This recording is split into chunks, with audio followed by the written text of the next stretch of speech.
upendo, haki na amani, dini mbalimbali, tunaishi pamoja, tunacheza pamoja katika nchi moja iitwayo Tanzania. Mheshimiwa mkuu wetu mkoa, ndugu yetu Bwana Said Muhammad Mtanda, Mheshimiwa mimi niseme mzalendo wa kweli, ambaye kwa hakika wa Tanzania, wana Mwanza, wana kanda ya Ziwa, tunakuombea sana ndugu yetu Bwana Razaki Ng'arang'a, ambaye umehudumu katika serikali mbalimbali ya nchi yetu, lakini hata ulipomaliza bado unaendelea kufanya kazi nzuri kwa taifa lako. Na mimi naamini ni kwa sababu unajua hata nikitokea la kutokea, hatuna nchi nyingine ya kwenda zaidi ya Tanzania. Niende kwa ufupi na haraka. Kwanza nitoe shukrani nikiwa mwenyekiti mwenza wa kamati ya amani ya viongozi wa dini. Natoa shukrani sana kwa wale wote waliotabara, waliosaidia uwepo wa kongamano hili kubwa la aina yake. Nawashukuru sana na kuombea Mungu awabarikie. Na tusichoke, waendelee kusaidia yafanyike makongamano haya na mikutano hii kwa ajili ya kumlinda mama Tanzania.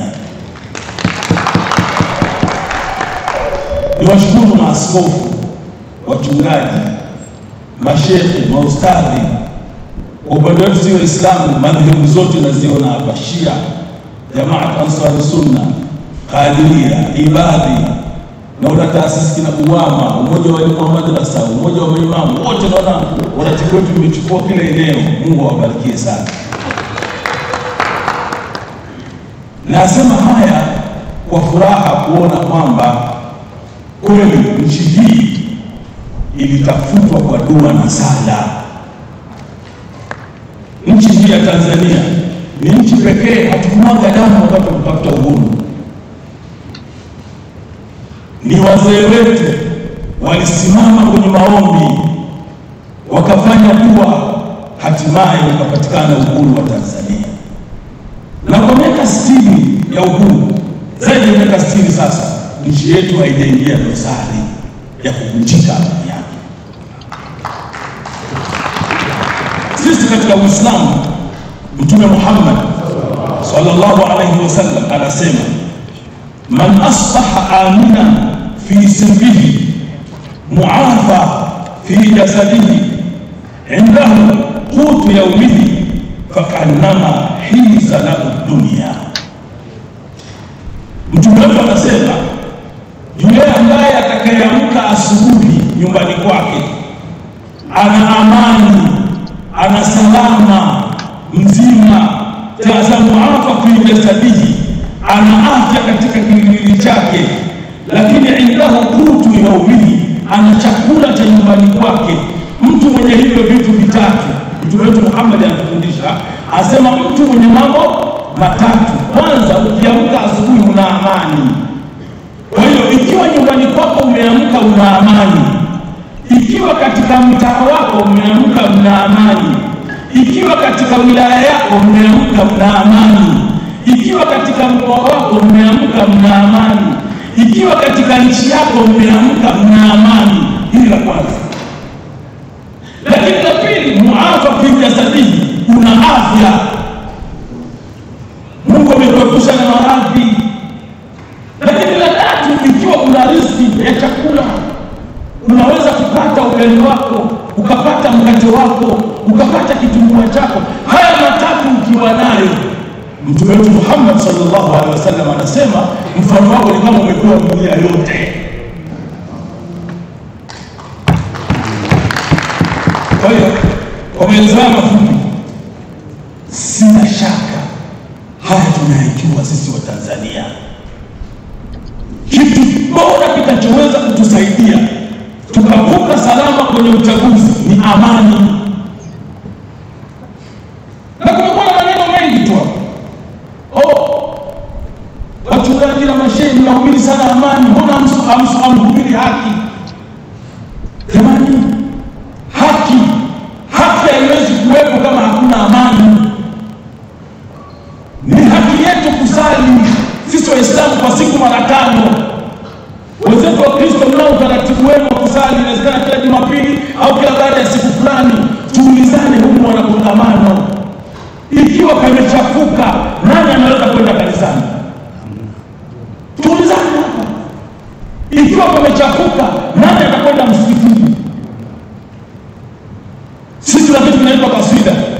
Sheikh Masasi akaimba amani na nini, akaimba akitulemea kwa kusema ya Allah. Wakristo mna kitu kinaitwa kwaya, mnapiga mama ni bebe, mnaimba ile kwaya, lakini kwaya inaimbika kama vimevurugika.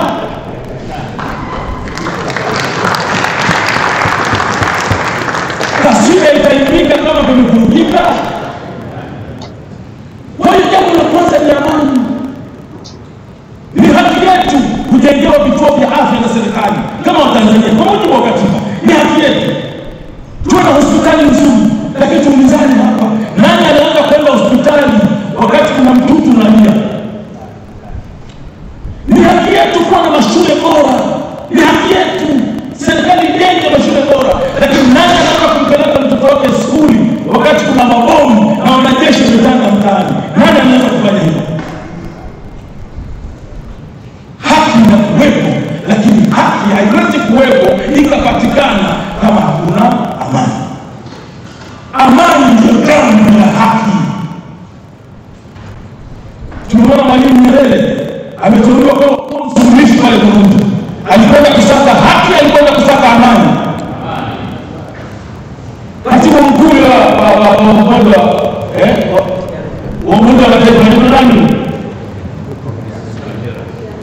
Alikwenda kusaka haki duniani, alikwenda kutafuta haki na amani.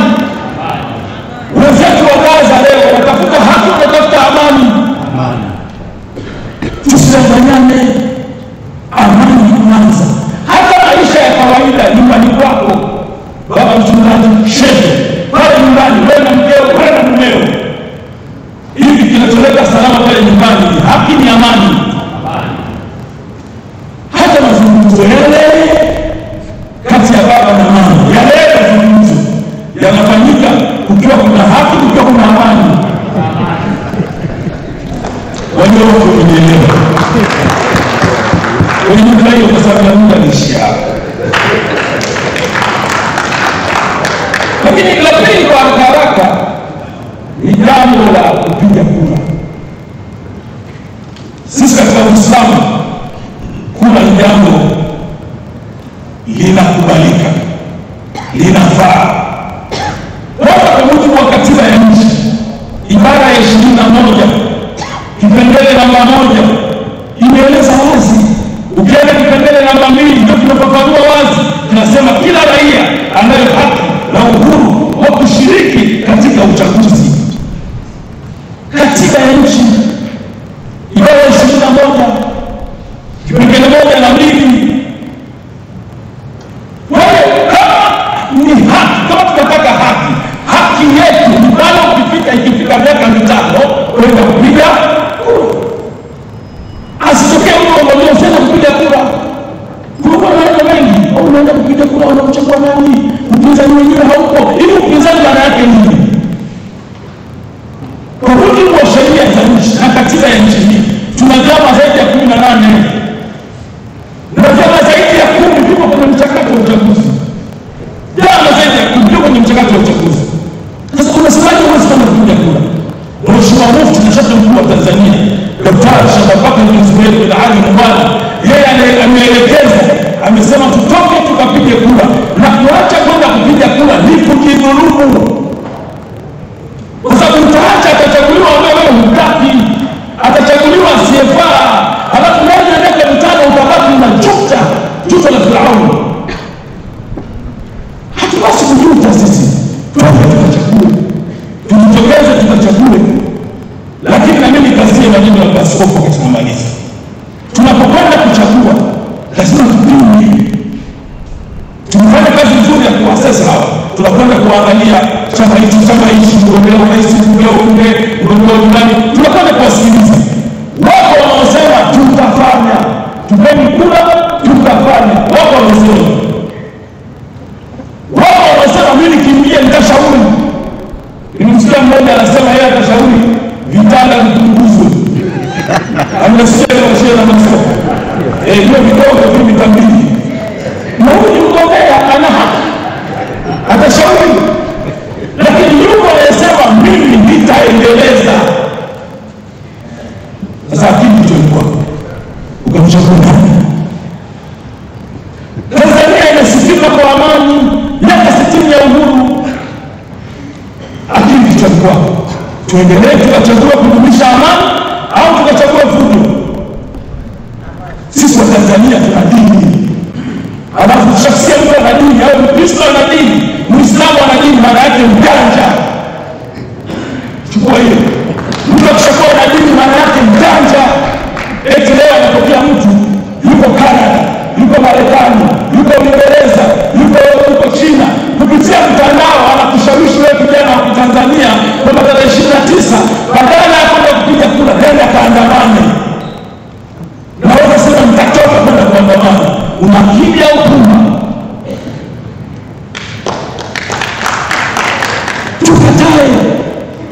Tukatae.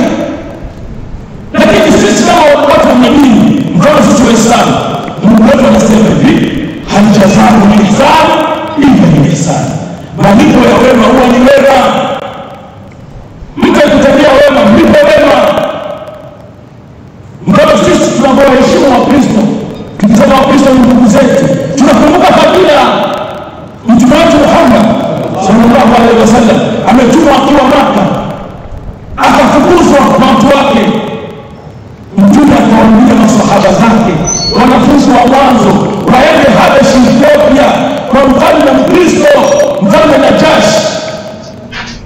Mfalme Najashi akawapokea wanafunzi wa Mtume Muhammad, akawapokea na kuwasaidia, kuwafanyia haki, kuwatendea uadilifu. Mkristo kuna sisi tuwapende Wakristo, tukuwaheshimu, tunakumbuka nini? Fadhila.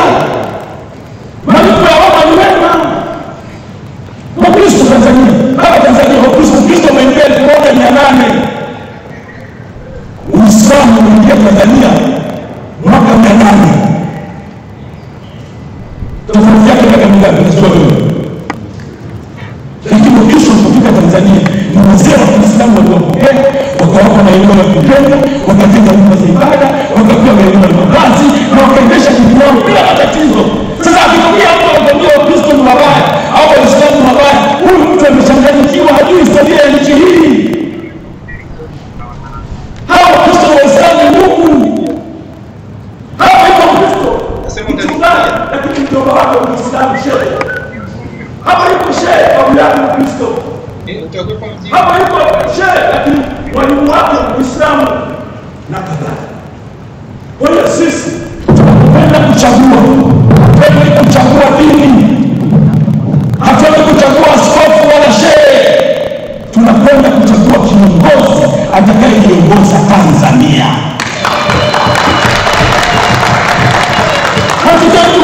Hatuna huyu mwanamke mmoja anakwenda kufanyaje pale? Ni mwanamke huyu Samia Suluhu Hassan anaingia kwa ghafla. Mwanamke kaingia kwa ghafla, anakuwa taarifa yuko Tanga baba rais amekufa. Tangaza amekufa, tangaza. Na baada ya rais wewe mwanamke anashika nchi ndani ya miaka 4. Mbele tukakati yote na Mwalimu Nyerere na mzee Magufuli. Tukianzia sisi watu wa Mwanza, lazima tumshukuru Mungu. Lazima tumshukuru Mungu kwa kwanza. Sisi tulikuwa kusafiri kwenda Bukoba, kwenda Kigoma. Unasafiri ukifika pale treni unakaa masaa 3. Leo tunapita kwa masaa 3 tukutana. Tulikuwa tuseme kwetu tunapita kwa masaa ngapi? Hatuzaa ni sana. Malipo ya wema ni wema. Tunayo mifano mingi. Sisi katika Qur'an Mungu anasema fasayara Allahu amalakum wa rasuluhu wal mu'minun. Fanyeni kazi, mkifanya Mungu ataona, waumini wananchi wataona na mtume ataona. Kwa hiyo sisi hatusemi achaguliwe nani. Kama wewe dini katika mkoa wa Mwanza kwenye kanda ya Ziwa na nchi ya Tanzania. Na siku moja kiongozi wetu wa Mheshimiwa Mufti asema achaguliwe nani. Tunasema pigani. Mimi nazaliwa Ujiji Kigoma. Ilikuwa sisi kwenda Kigoma nyumbani. Kabla ya kuondoka unatia nia.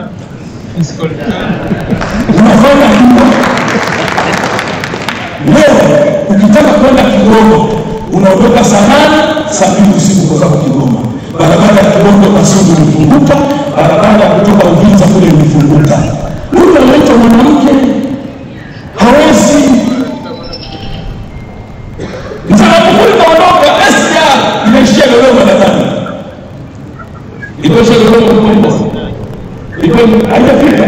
Leo kama nilikuwa namuuliza kama bosi rafiki yangu, anaambia shehe hata Mwanza tumeshapiga zaidi ya 60. Hivi karibuni itaingia hapa. Rais huyu amekuta, huyu Samia amekuta vifo vya mama na mtoto, vifo vya mama na mtoto kati ya watu laki moja, zaidi ya watu, inasemekana zaidi ya watu kina mama 500 na kitu ndio wanakufa. Ameipunguza mpaka 144. Hivi ni hospitali, hivi ni shule. Mkienda mwingine leo shule za ghorofa. Tunaweza kusema sisi hatuambieni mchague nani. Na viongozi wa dini sasa mtakuja kuchagua nani? Ili tueleze watu wetu vizuri. Kwamba ukienda kuchagua lima akili za kuambiwa changanya na zako. Haya ndio nataka mimi nichangie katika mkutano huu. Mwisho kabisa ni washukuruni sana kwa kuhudhuria kwenu. Kwa sababu kwa kuhudhuria kwenu viongozi wa dini mmeitia nguvu kamati yetu ya amani, na nimwahidi hapa mkuu wetu wa mkoa, kamati ya amani ilifanya kazi kubwa wakati wa mavurugu ya uchungaji, imeendelea kufanya kazi kubwa kwenye kila eneo, na sisi tutakuwa watu wa mwisho, na Mungu atulinde kamati ya amani tutaisaliti nchi yetu.